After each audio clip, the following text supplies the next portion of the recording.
All right, this is group two. My name is Varun Ram. I'm Katrina Bynum.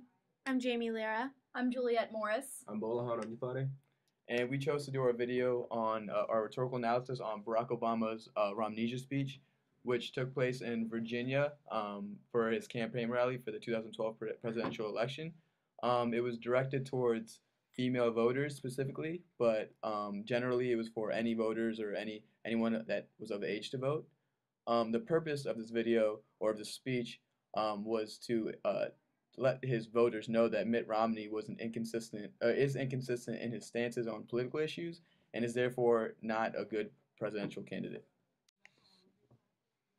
To summarize his speech, Obama explains to his viewers that Romney says one thing and denies it later throughout his campaign. He gives several examples of Romney's hypocrisy and then proceeds to call them the symptoms of Ramnesia. He then brings the attention back to himself by telling the audience he has the cure for this disease known as Ramnesia. He develops exigence with his audience by relating the issues at hand to their direct lives. Specifically, he talks about contraceptive care, abortion rights, and equality between men and women. Obviously, because his audience is mostly comprised of women, he effectively addresses the fact that these particular issues affect the lives of his listeners.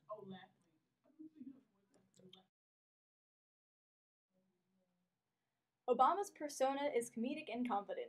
He establishes a relationship with his audience via this relatable persona. The humor that he uses appeals to his audience, women's emotions. This is called pathos. Additionally, his attire, rolled up sleeves and no jacket, is not too casual or too formal. It makes him seem like a down-to-earth person and makes him seem more trustworthy, thereby establishing his ethos. He follows a logical pattern by outlining the symptoms and diagnosing Ramnesia with Romney with Ramnesia and then presenting a cure. This creates logos.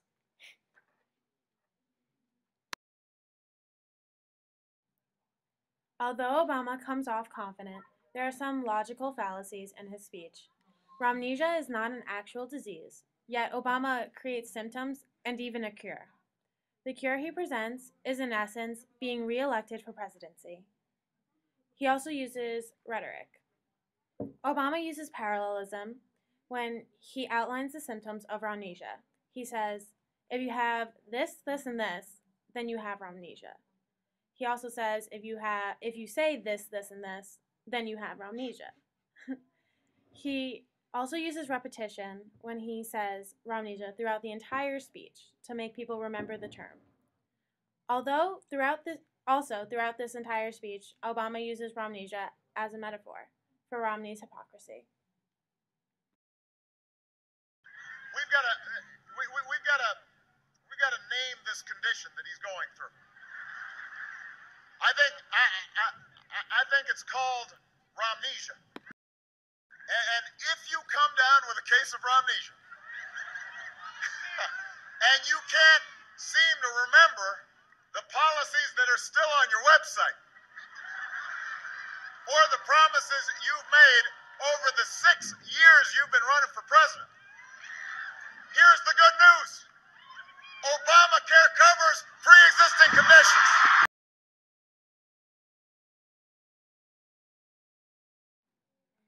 There are two obvious hotspots in President Obama's speech. The first is when he first mentions Ramnesia and then proceeds to diagnose Romney as having this disease. And the second is when he states how Obamacare covers pre-existing conditions, such as his Ramnesia. These hotspots are evidenced by the crowd's uproarious approval.